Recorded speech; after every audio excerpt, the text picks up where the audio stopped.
ओम साई राम। श्री साई सच्चरित्र अध्याय 29 भाग 3। तेंदुलकर कुटुंब।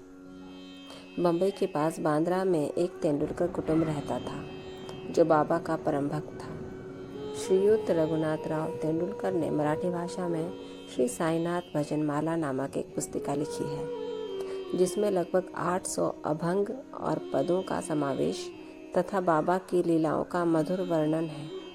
यह बाबा के भक्तों के पढ़ने योग्य पुस्तक है। उनका ज्येष्ठ पुत्र बाबू डॉक्टरी की परीक्षा में बैठने के लिए अनवरत अभ्यास कर रहा था।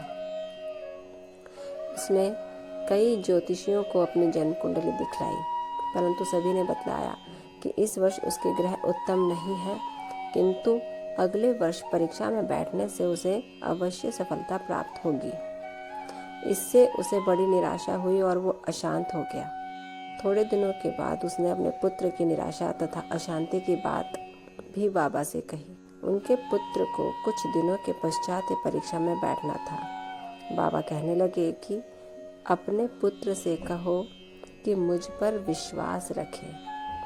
सब भविष्य कथन तथा ज्योतिषियों द्वारा बनाई कुंडलियों को एक कोने में फेंक दें और अपना अभ्यास क्रम चालू रख शांत चित्त से परीक्षा में बैठे। वो अवश्य ही इस वर्ष उत्तीर्ण हो जाएगा।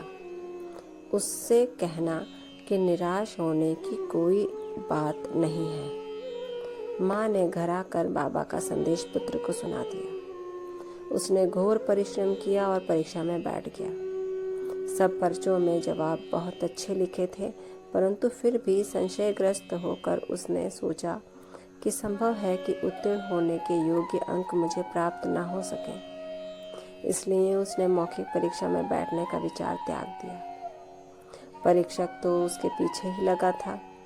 उसने एक विद्यार्थी द्वारा सूचना भेजी कि उसे लिखित परीक्षा में उत्तीर्ण होने लायक अंक प्राप्त हो गए हैं और अब उसे मौखिक इस प्रकार प्रोत्साहन पाकर वो उसमें भी बैठ गया तथा दोनों परीक्षाओं में उत्तीर्ण हो गया।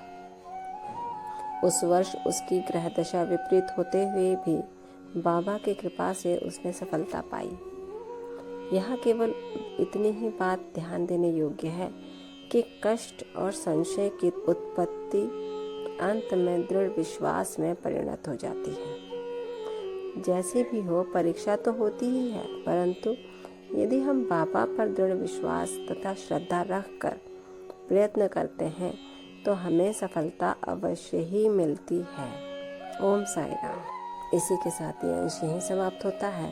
कल अगला अंश 4 में रघुनाथ राव की पेंशन का अध्ययन होगा। तब तक ओम साई राम। बाबा आप सब पर कृपा रखें, आपको आशीर्वाद दें और कष्टों से दूर रखें। ओम साई राम।